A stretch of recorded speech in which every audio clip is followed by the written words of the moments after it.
shot behind square, was in the air. Continuing on, oh it's a bit, is it going? Is it going? It's gone!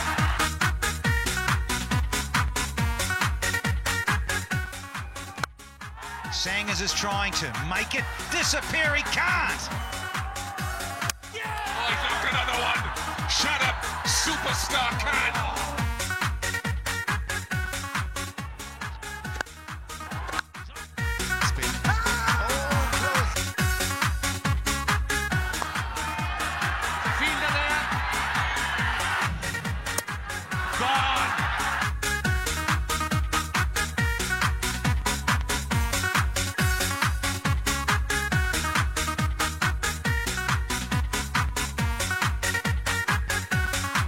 Ready, because I'm a soldier in Jamaica. I don't want to be a part of Pakistan Army.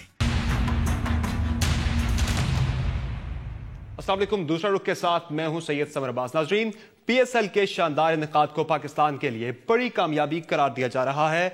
Lahore में PSL के final के इनेकाद को जहां दहशतगर्दों के अज़ाइम पर फतह से ताबीर किया जा रहा है, वहीं इसे पाकिस्तान में इंटरनेशनल क्रिकेट की बहाली की जानिब अहम कदम भी तस्वुर किया जा रहा है। PSL के क्रिकेटिंग गेम्स की बात की जाए तो PSL 2 के शानदार इनेकाद ने हमें यंग टैलेंट भी दिया। शादाब खान, उसामा मीर, फखर जमान, हुसैन तलत और उस्मान शिनवारी की सूरत में।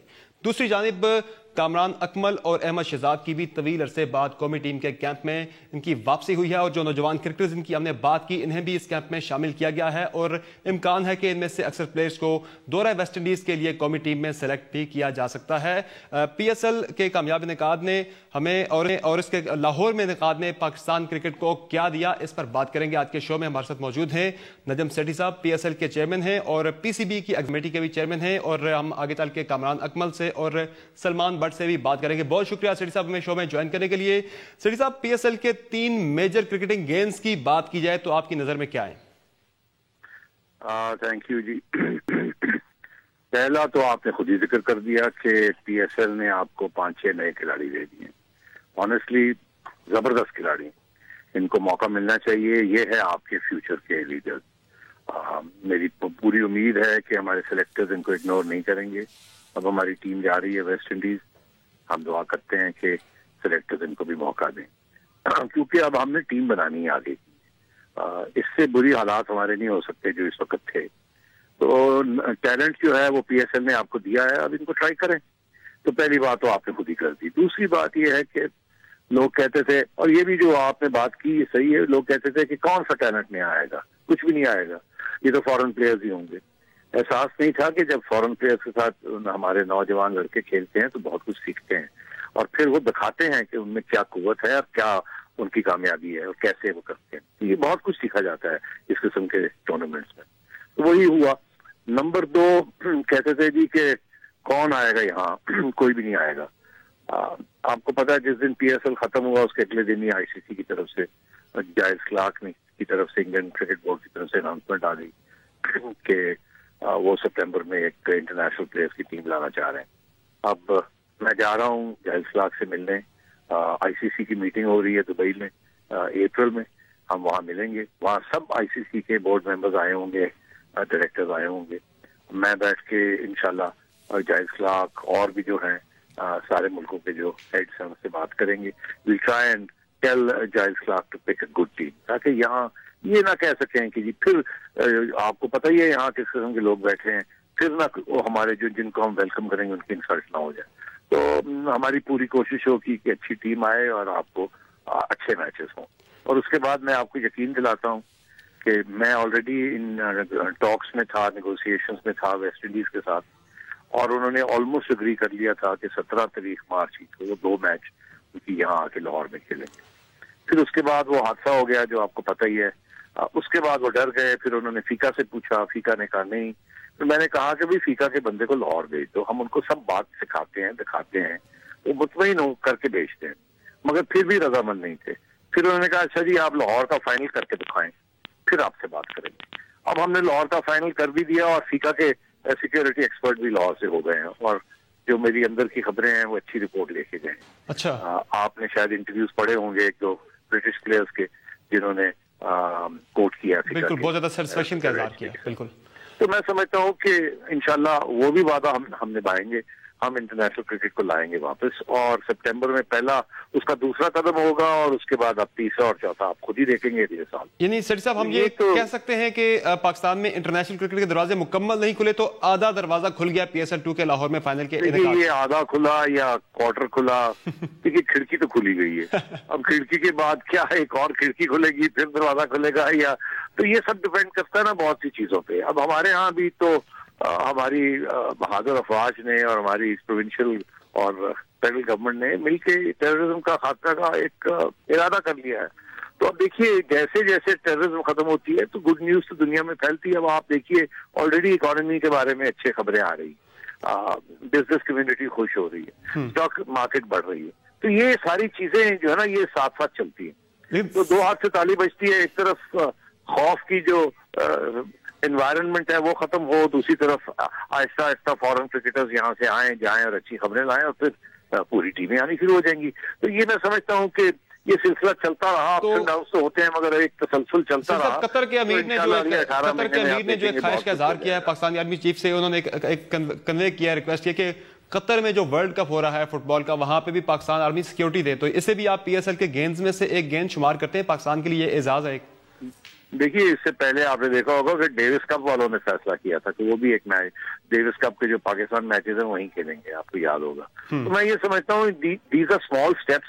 आपको पता है कि जब वो अमेरिका ने एस्ट्रोनॉट्स को मून पे भेजा था तो क्या उन्होंने कहा स्मॉल स्टेप फॉर अस। उन्होंने एक कदम लिया चांद पे उतर के, मगर ग्रेट लीप फॉर मैनकाइंड। तो ये एक छोटा सा कदम है मगर ये बहुत बड़ी एक लीप बनेगी फॉर पाकिस्तान। सर साहब आपने एक्सपर्ट्स की बात की, ICC के सिक्योरिटी एक्सपर्ट्स यहाँ पे आए हुए थे, उन्होंने सिक्योरिटी की सूरत-ए-हाल का जायजा लिया। इसके अलावा कुछ क्रिकेट बोर्ड्स के नुमाइंदे भी यहाँ पे आए हुए थे लाहौर में फाइनल को देखने के लिए।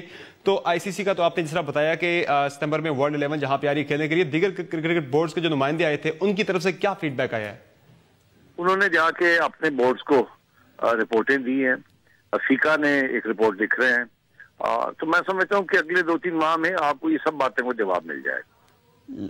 नहीं, फीका का आप बता रहे थे, इशारा दे रहे थे कि रिपोर्ट वहां से पॉजिटिव आने वाली है।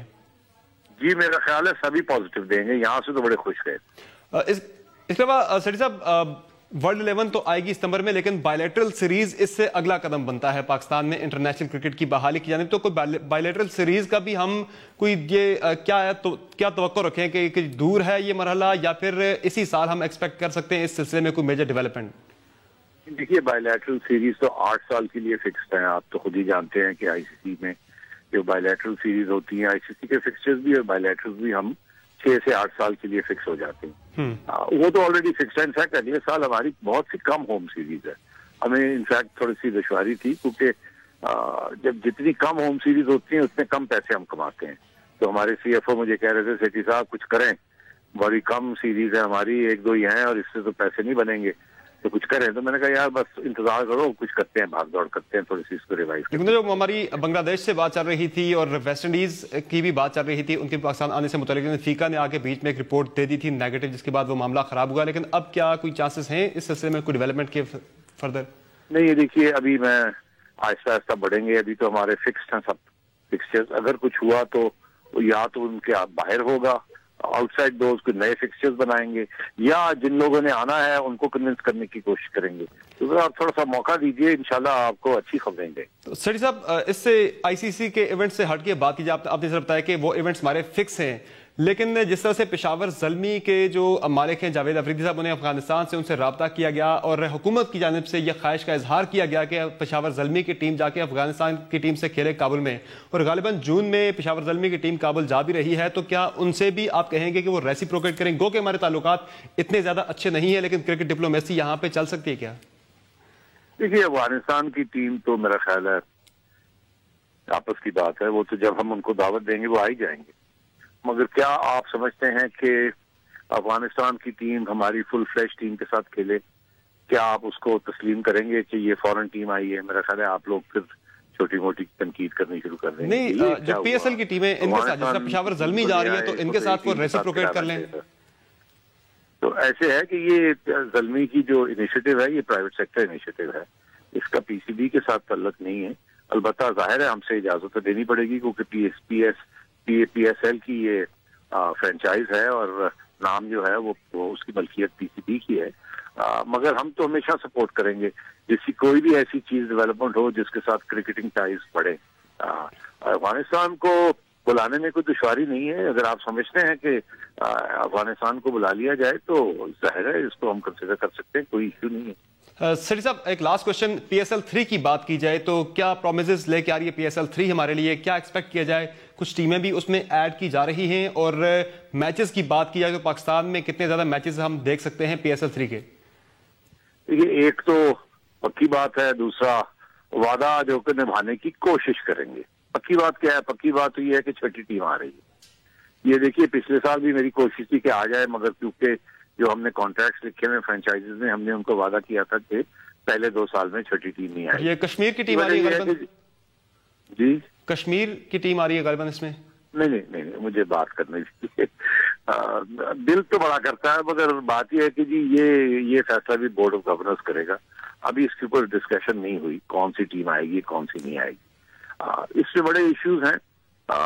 कश्मीर की टीम आए, गिलगित बल्तिस्तान की टीम आए, आजाद कश्मीर की आए, या एक ही टीम आए जिसका नाम कश्मीर हो, या क्या सियालकोट, फैसलाबाद और मुल्तान का हक नहीं बनता? सबसे बड़े रीजनल क्रिकेट प्लेइंग रीजन हैं। तो इस किस्म की इश्यूज हैं। मेरा ख्याल है ये बोर्ड ऑफ गवर्नर्स में हम डिस्कस करेंगे कि अगर छठी टीम लानी है तो किसकी होनी चाहिए और उसके क्या प्रोज एंड कॉन्स हैं।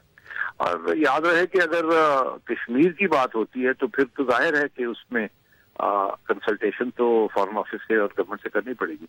तो ये इश्यूज हैं, आहिस्ता आहिस्ता हमें बढ़ने दें। ख्वाहिशात अपनी जगह मगर हकीकत अपनी जगह। ठीक है, बहुत शुक्रिया नजम सेठी साहब हमें शो में ज्वाइन करने के लिए। नाजरीन, जहां एक ब्रेक लेंगे, ब्रेक के बाद बात करेंगे इसके क्रिकेटिंग पॉइंट ऑफ व्यू से, बात करेंगे PSL के इनेकाद से मुतल्लिक, और हमारे साथ मौजूद होंगे कामरान अकमल और सलमान बट। बात होगी ब्रेक के बाद।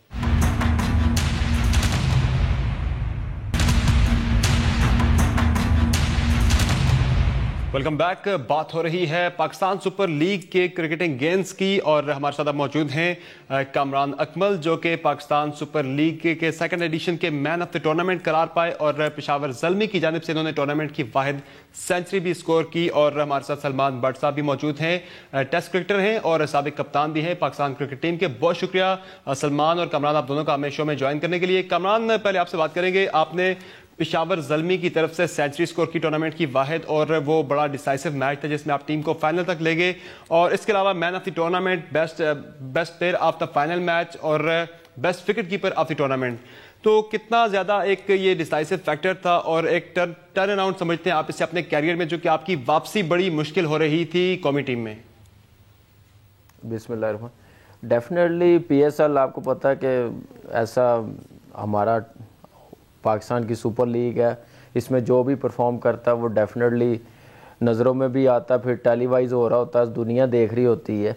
तो ये आप कह सकते हैं, लेकिन आप पिछले 2 साल की डोमेस्टिक की परफॉर्मेंस देखें, इस साल की कायद-ए-आज़म ट्रॉफ़ी की देखें, उसमें बेस्ट बैट्समैन हुआ हूँ, वो भी 7 चीज़ें साथ मिली हैं, तो अल्लाह का शुक्र है। और ज़रा इजी हो गया सिलेक्टर्स के लिए, सिलेक्टर्स का भी शुक्रिया था। और जैसे 100 किया, और जैसे ऑनेस्टली बताऊं, लास्ट PSL समर भाई अच्छा नहीं गया था एज ए बैटिंग, तो एज ए बैटिंग में मैंने बड़ी मेहनत की है डोमेस्टिक में, फिर क्या नाम है PSL में मेरी टीम ने, मेरे कोच ने, सब प्लेयरों ने बड़ा मोटिवेट किया, मुझे एक नंबर दिया टॉप ऑर्डर में खिलाने का। यही फ़र्क पड़ा है कि मुझसे परफॉर्मेंस अल्लाह ने करवाई है, और 100 भी करवा लिया। मैं सोच भी नहीं सकता था इतनी बड़ी टीम के ख़िलाफ़। मैंने किया, बस यही था कप्तान का कि आप अच्छा स्टार्ट दे दो फर्स्ट 6 ओवर्स में तो हमारे लिए अच्छा होगा। तो बस यही चीज़ें हैं कि लंबी इनिंग्स भी खेलनी एक ज़रूरी थी कमबैक करने के लिए। आप देखें उसका नतीजा आपके सामने है कि कैम्प में भी कॉल कर ली हुई है। तो बस यही चीज़ है, जितना मैं शुक्र अदा करूँ माँ बाप की, फैमिली की, सबकी दुआएं हैं, वाइफ की दुआएं हैं, जो मुझे आज दोबारा कमबैक किया पाकिस्तान टीम के लिए। अभी फाइनल टीम तो नहीं अनाउंस हुई, कैंप के लिए जो कॉल की गई है। यानी कमरान, जिस तरह आपने कहा कि आपको एक पोजीशन दी गई, नंबर 1 की टीम में ओपनर आपको खिलाया गया, तो अभी आप अपने आप को पाकिस्तान टीम में अगर हम आपको देखें, फिट करें, तो आप अपने आप को बतौर ओपनिंग बैट्समैन फिट करते हैं? जी, ये तो मेरी नज़र में ये है, लेकिन टीम के लिए जो बेहतर होगा, जब फाइनल टीम अनाउंस होगी तो कप्तान और कोच जिस नंबर पे बेहतर समझते हैं टीम के लिए, लेकिन आपकी ख्वाहिश और चॉइस आपकी यही होगी? चॉइस मैं पिछले 2-2.5 साल से आप देखें समर भाई ODI और T20 किस नंबर पे खेला हूँ, तो मेरे ख्याल से कप्तान और कोच देखेंगे इंशाल्लाह, अगर टीम अनाउंस होती है उसमें आया तो डेफिनेटली वो इसी नंबर पे खिलाएंगे अगर खेला तो। ठीक है सलमान, आप PSL का हिस्सा तो नहीं थे लेकिन बड़ा क्लोजली आपने मॉनिटर किया, कितना एक्साइटिंग प्रोस्पेक्ट समझते हैं आप PSL को? जिस तरह हमने नौजवान टैलेंट हमने हासिल किया PSL से, शादाब खान, उसामा मीर, फ़खर जमान, हुसैन तलत और शनवारी की बात की जाए, या फिर हम we are jumping on the conclusion it's too early? बिस्मिल्लाहिर्रहमानिर्रहीम। आई थिंक PSL डेफिनेटली एक one of those platforms around the world जिसको दुनिया देख रही है, और क्योंकि एक बड़ा स्टेज है उस पे सारे लोगों की तवज्जो है, यही नहीं कि पाकिस्तान की, दुनिया के जितने भी टॉप क्रिकेटर्स हैं वो भी उसमें फीचर करते हैं डिफरेंट टीम्स के लिए, तो ग्लोबली उसकी एक व्यूअरशिप बनती है और उसमें जो लड़के परफॉर्म करते हैं डेफिनेटली फिर उनको रिकग्निशन मिलती है। सो आई थिंक ये PCB की एक आउटस्टैंडिंग क्रिएशन है जिसमें पाकिस्तान के क्रिकेटर्स का बहुत फायदा होगा। पाकिस्तान क्रिकेट जो फर्स्ट क्लास से ड्रेन होती है उसके जो फाइनेस्ट प्लेयर्स हैं वो पिक होते हैं इसके अंदर, और जब वो यहाँ पर परफॉर्म करते हैं तो डेफिनेटली उनकी कंसिडरेशन फॉर पाकिस्तान टीम वो बढ़ जाती है, उनके चांसेस ज़्यादा हो जाते हैं। जैसे आपने नाम लिए शादाब का, हुसैन तलत का, शनवारी का, हसन खान का, तो ये लड़के डेफिनेटली खेल तो फर्स्ट क्लास से खेलते आ रहे हैं 2-3 सालों से, लेकिन जब वो टॉप नॉच प्लेयर्स के दरमियान खेल के इस तरह की परफॉर्मेंसेज करेंगे तो डेफिनेटली उनका नाम बनेगा। अब जैसे कैरेबियन लीग में भी कुछ गए हैं, तो आई थिंक PSL को और PCB को इस प्लेटफॉर्म को बनाने का क्रेडिट तो देना पड़ेगा, बहुत अच्छा काम। ठीक सलमान, कुछ आरा ये भी है कि T20 में परफॉर्मेंस को आप बेंचमार्क नहीं समझ सकते कि ये टैलेंट है या नहीं है, कितना इस प्लेयर में टैलेंट है, उसके लिए और फॉर्मेट्स होते हैं, T20 बेंचमार्क नहीं होता। तो आप इस राय से एग्री करते हैं या आप समझते हैं कि टैलेंट नजर तो आया है? देखिए, नजर आने की हद तक बात I have to agree, but obviously जो बात यह है कि T20 एक इटसेल्फ एक शॉर्टर फॉर्मेट है। For one day and for T20 आप फाइनली यहाँ से लोगों को हतमी राय उन पे कायम नहीं कर सकते।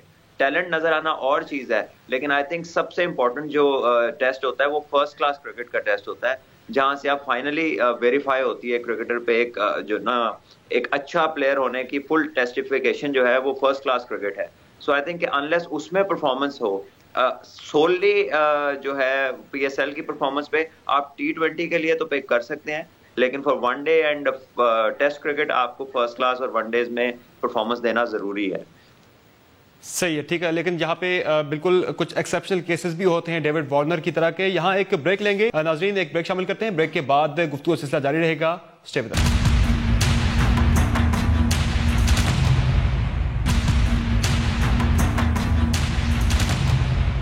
Welcome back. कमरान, PSL में जिस तरह से 4 फॉरेन प्लेयर्स लाजमी होते हैं टीम में शामिल करना, एक तो ड्रेसिंग रूम शेयर करना तो यकीनन बड़े प्लेयर्स के साथ एक बड़ा एक्साइटिंग एक्सपीरियंस होता है, उससे आप काफ़ी ज़्यादा सीखते भी हैं, लेकिन ओपनिंग में जिस तरह से डेविड मलान आपके साथ कंट्रीब्यूट करते रहे ओपनिंग में, तो ये फैक्टर कितना ज़्यादा एक डोमिनेटिंग था? जिस तरह से आपने देखा अहमद शहजाद को देखा, केविन पीटरसन जब उनके साथ क्रीज पे होते थे तो उनका कॉन्फिडेंस काफ़ी उरूज पे होता था, बड़े अच्छा वो भी परफॉर्म करते थे, तो इस फैक्टर को कितना ज़्यादा आप अहमियत देते हैं?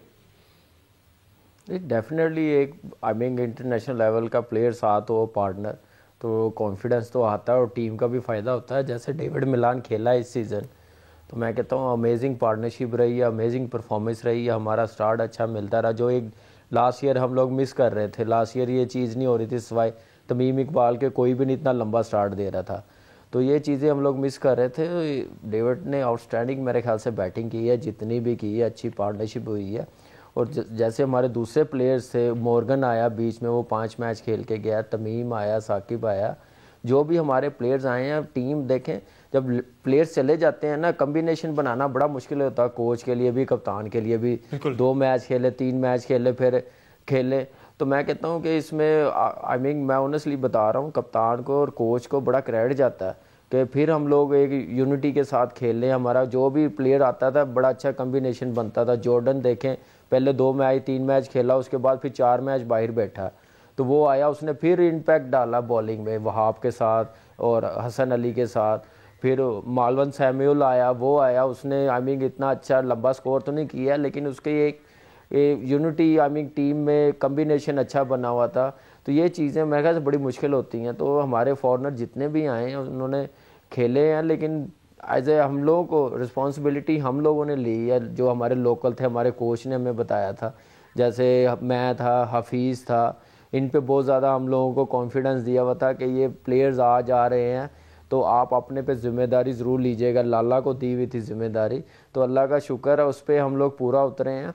तो ये डेफिनेटली तो थोड़ा मुश्किल होता है, लेकिन यह है कि जितने भी हमारे फॉरनर आए हैं एक तो खुश होके गए हैं, जो पाकिस्तान आए हैं उनको तो वैसे ही हम लोग सलूट करते हैं कि इन हालात में वो आए हैं तो दुनिया को मैसेज गया है कि पाकिस्तान में इंटरनेशनल क्रिकेट हो सकती है। सही है। तो हम लोग को बहुत बहुत इंजॉय किया हम लोगों ने, कप्तान के अंडर भी, सैमी के, और मॉर्गन आया, इंग्लैंड का कप्तान है वनडे और T20 का। और कमरान, सबसे मजे की बात, जिस तरह से मैसेजेस आ रहे हैं आप खिलाड़ियों के, फॉरेन प्लेयर्स के, जैसे कल मार्लन सैमुअल्स का आया, आप भी देखें मार्लन सैमुअल का आया, वो देखें वो कितना एक्साइटेड हुआ तो दोबारा आने के लिए। तो इससे बड़ा मेरे ख्याल से मैसेज नहीं है दुनिया को भी, ICC को भी, कि ये सोचे, उनसे बात करें जो प्लेयर्स यहाँ पे 8-9 प्लेयर्स आए हैं, तो उनसे बात करें कि उनको रिस्पांस कैसा मिला, पाकिस्तान ने कैसा रिस्पांस दिया, हमारी सिक्योरिटी ने, हमारी फ़ौज ने, हमारी पुलिस ने कैसे वेलकम किया और कैसा कितना अच्छा पीसफुल फाइनल करवाया है। तो मेरे ख्याल से इससे बड़ी मिसाल नहीं हो सकती। बिल्कुल। सलमान, आप भी टीम में बतौर ओपनिंग बैट्समैन आप खेलते रहे, ओपनर खेलते रहे, कामरान भी एक अच्छे ओपनर इस PSL के में उभर के आए, गो कि वो डिफरेंट पोजीशंस पे बैटिंग करते रहे हैं। अभी आपने देखा हमारे पास ओपनिंग का बड़ा मसला रहा, अजहर अली बतौर ओपनर इतने ज़्यादा कामयाब नहीं रहे, शर्जील खान के जाने के बाद स्लॉट खाली होगी, खालिद लतीफ़ भी ओपनर ही खेल रहे थे। तो अब जो ओपनिंग की जो स्लॉट है वो तकरीबन खाली है सेलेक्टर्स के लिए, और चॉइस काफ़ी वसी है, जिस तरह कामरान वापस आए हैं, हुसैन तलत हैं, फ़खर जमान है, तो बड़ी एक वसी चॉइस होगी सेलेक्टर्स के पास opener bats.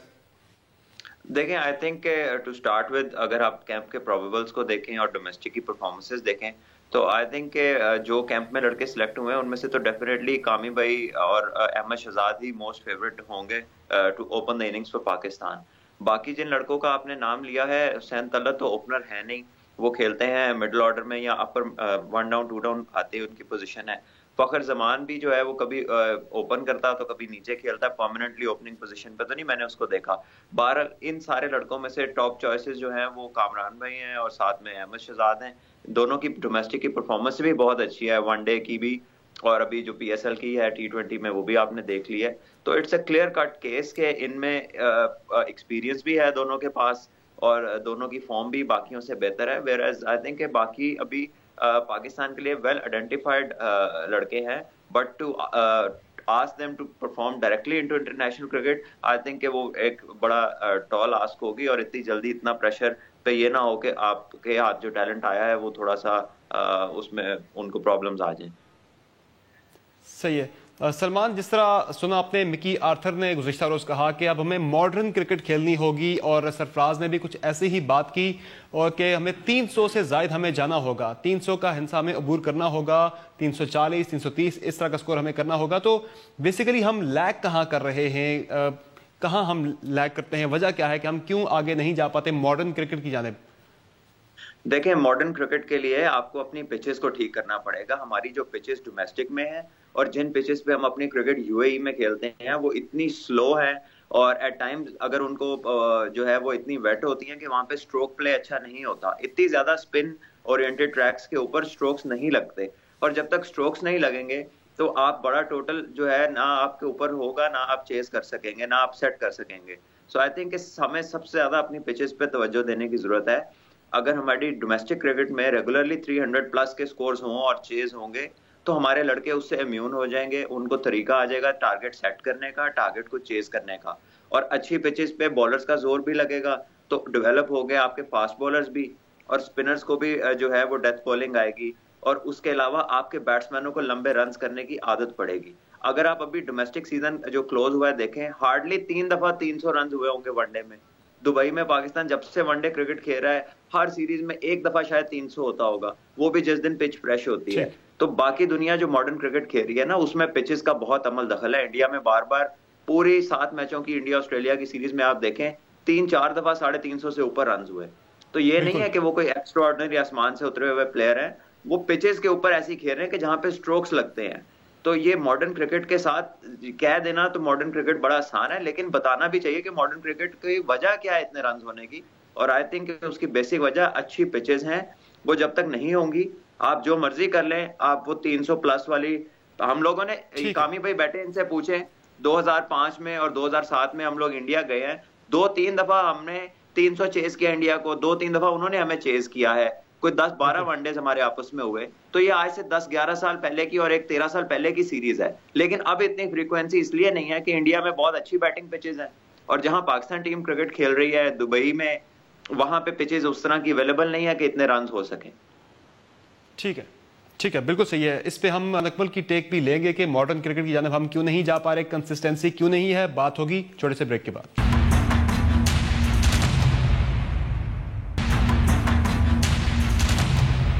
Welcome back. Kamran, अभी हम देख रहे हैं दौरे वेस्ट इंडीज के लिए पोटेंशियली हमें 3-3 विकेट कीपर्स टीम के साथ दिखाई दे रहे हैं। आप हैं, रिजवान भी हैं और कौमी टीम के कप्तान सरफराज अहमद भी हैं। तो गो के फैसला तो सिलेक्टर्स ने ही करना है, टीम मैनेजमेंट ने करना है कि किसने ग्लव्स उतारने हैं, लेकिन आप अपने लिए बेहतर चॉइस क्या देखते हैं? देखें समर भाई, अभी तो मेरे ख्याल से सरफराज और मैं ही हैं 31 लड़कों में जो अनाउंस हुए हैं, और डेफिनेटली मैंने पहले भी कहा, पिछले 2 साल से कह रहा हूँ, अब सरफराज की जगह कोई नहीं ले सकता, क्योंकि उसने परफॉर्म इतना किया इंटरनेशनल लेवल पे कि उसको हला कोई नहीं सकता, और करना भी नहीं चाहिए। अब वो कप्तान भी है ODI और T20 का।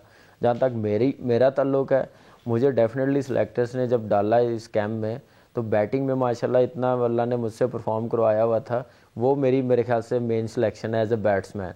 तो इस पे कैंप में आज मैंने कैंप भी किया, इसमें मुझे फील्डिंग बहुत करवाई गई, की तो सब ने है, सबके साथ की है फील्डिंग।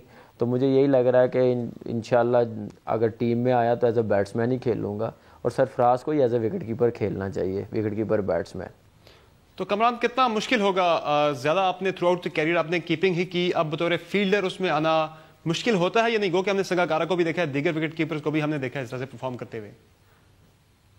नहीं, आई मीन मुश्किल कोई नहीं होगा, बस देखें फील्डिंग वाहिद एक चीज़ है क्रिकेट में कि नेचुरल कोई भी नहीं होता। बैट्समैन हो सकता है, विकेट कीपर हो सकता है, बॉलर्स आ सकता है, फास्ट बॉलर, स्पिनर्स आ सकता है। फील्डिंग वही है कि आप मेहनत के साथ आप फील्डिंग अपनी अच्छी करते हो। तो वही इस कैंप में जैसे फील्डिंग हो रही है, आई मीन 3-3, 4-4 घंटे की फील्डिंग हो रही है, तो डेफिनेटली मुझे भी फ़र्क पड़ेगा, फील्डिंग में आइडिया हो जाएगा। फिर मैंने डोमेस्टिक में की है, अभी सलमान हमारा कप्तान था वापडा का, तो मैंने 3-4 मैचेस में की है, फिर रीजन में की है, रीजन में भी सलमान कप्तान था, तो आइडिया तो है फील्डिंग का, क्लब लेवल पे भी करता रहा हूँ। तो इंशाल्लाह पूरी कोशिश करूँगा टीम मैनेजमेंट, कप्तान और कोच पे जो मुझे जिम्मेदारी एज ए फील्डिंग पे भी आए, तो मैं पूरी 100% दूँ टीम को। सही, ठीक है। सलमान, आप कितना बड़ा देख रहे हैं चैलेंज सरफराज के लिए? गो कि वो T20 के कप्तान तो चले आ रहे हैं कुछ अरसे से, लेकिन अब वनडे के कप्तान उन्हें बनाया गया है, और पाकिस्तान टीम की रैंकिंग देखी जाए वनडे में तो वो काफ़ी ज़्यादा जो है वो इतनी ज़्यादा तसल्ली बख्श नहीं है। तो कितना बड़ा चैलेंज आप देख रहे हैं, कितना बड़ा बोझ देख रहे हैं आप सरफराज के कंधों पे? आई थिंक के सरफराज ने बहुत सारी एज ग्रुप की टीम्स की भी कैप्टनसी की है, T20 में भी उसका रिकॉर्ड अच्छा है जब से पाकिस्तान का कैप्टन बना है। सो इट इज समथिंग जो he has been carrying on जब से वो क्रिकेट खेल रहा है। तो आई डोंट सी कि जैसे बिल्कुल एक नया कैप्टन बनता है और वो अचानक कप्तान बनता है और उसके ऊपर जो प्रेशर्स होते हैं, मेरा नहीं ख्याल कि सरफराज पे वैसे होंगे। और सरफराज आई थिंक इसको बेहतर कैरी करेगा कुछ और बाकी इंडिविजुअल्स की निस्बतन। सो आई थिंक उसको उसका जो स्टाइल ऑफ प्ले है, आई एम श्योर कि वो उसी को कैरी ऑन करेगा और उसको वही चलाना चाहिए, क्योंकि वो उसका नेचुरल है। और ही विल बी, मेरी अपनी पर्सनल राय है कि वो इजी होगा उसके लिए और वो बेहतर कर सकता है इस कैप्टनसी में। यानी जो एग्रेसिव उनका स्टाइल है कैप्टनसी का, वो उसी के साथ जाएं, पॉजिटिव एटीट्यूड के साथ जाएं। देखिए, हाँ बिल्कुल उसका पॉजिटिव एटीट्यूड है और वही चीज है जो कि टीम को लिफ्ट भी करती है। और आई थिंक कि ये कोई नया बंदा नहीं है जिसे कप्तान बना रहे हैं, उसने काफी टीम्स की कैप्टनसी की है। सो आई एम श्योर कि he will be well equipped. उसके लिए कोई ओवरनाइट कोई ऐसा बिग सरप्राइज नहीं होगा कैप्टनसी। ठीक है सलमान, एक और बड़ी अहम बात है कि मिकी आर्थर का ये तकरीबन 8 माह हो चुके हैं टीम के साथ। पाकिस्तान टीम जो है वो वनडे में इतना अच्छा परफॉर्म नहीं कर पाई। आप इंग्लैंड में हारे और इसके अलावा आप ऑस्ट्रेलिया में भी वनडे हारे, तो कितना बड़ा चैलेंज होगा पाकिस्तान टीम के कोच के लिए? देखिए डेफिनेटली चैलेंज तो है, बिकॉज रैंकिंग जो है वो बजाय कि वो इम्प्रूव होती है वो काफ़ी देर से डिटेरिएट हो रही है, और उसकी मेन वजह वही है, मैं आपको बता रहा हूँ कि जो हम अपनी 80% क्रिकेट दुबई में खेलते हैं, वहाँ पे आप एवरेज स्कोर्स देख लें, वहाँ पे आप टोटल्स की फ्रीक्वेंसी देख लें तो वो 240, 260, 270 बड़े अच्छे टोटल्स होते हैं वहाँ पर। जबकि रेस्ट ऑफ द वर्ल्ड में क्योंकि पिचेस अच्छी हैं, including Australia, south Africa, England, India, वहां पे रन्स फ्रीक्वेंटली इतनी ज्यादा फ्रीक्वेंटली हो रहे हैं, 300 प्लस, 400 भी हो जाता है ओकेजनली, 360, 370 हो रहा है, तो वो पिचेस का उनमें बहुत बड़ा अमल दखल है। आप आज से 10 साल पहले की पाकिस्तान टीम की वनडे क्रिकेट देखें तो बेशुमार दफा 300 हुआ है, हमें हमारे अगेंस्ट भी हुआ है और हमने चेस भी किया है। तो अभी उसके मुकाबले में जो है वो स्ट्राइक रेट्स भी कम है और उसके मुकाबले में रन्स भी पाकिस्तान टीम कम कर रही है, जिसकी वजह यह है कि स्पिनर्स को बहुत ज्यादा मदद मिलती है। नया बॉल स्पिनर्स करते हैं दुबई में, तो वहां पे उस तरह का स्ट्रोक प्ले पॉसिबल नहीं है। आप दुनिया के सारे प्लेयर्स देख लें जो टॉप लीग खेलते हैं, वो जब दुबई में आते हैं तो स्ट्रगल करते हैं। पीटरसन ने 8 मैचों में 2 50 किए हैं, क्रिस गेल ने शायद 1 भी नहीं किया, और जो बाकी भी लड़के आए थे हार्डली 1 या 2 लड़कों के 2-2, 3-3 50 होंगे 9-10 मैचेस में। तो ये शो करता है कि पिचेस की क्वालिटी वो नहीं है जो मॉडर्न क्रिकेट जिसके ऊपर खेली जा सके। ठीक है, ठीक है, बहुत शुक्रिया सलमान भट्ट और कमरान अकमल शो में ज्वाइन करने के लिए। आपसे हम इजाज़त चाहेंगे इस उम्मीद के साथ कि पाकिस्तान सुपर लीग के जो गेंद्स थे उन्हें बेहतरीन अंदाज में कंसोलिडेट किया जाएगा। इजाज़त दीजिए, अल्लाह हाफिज़।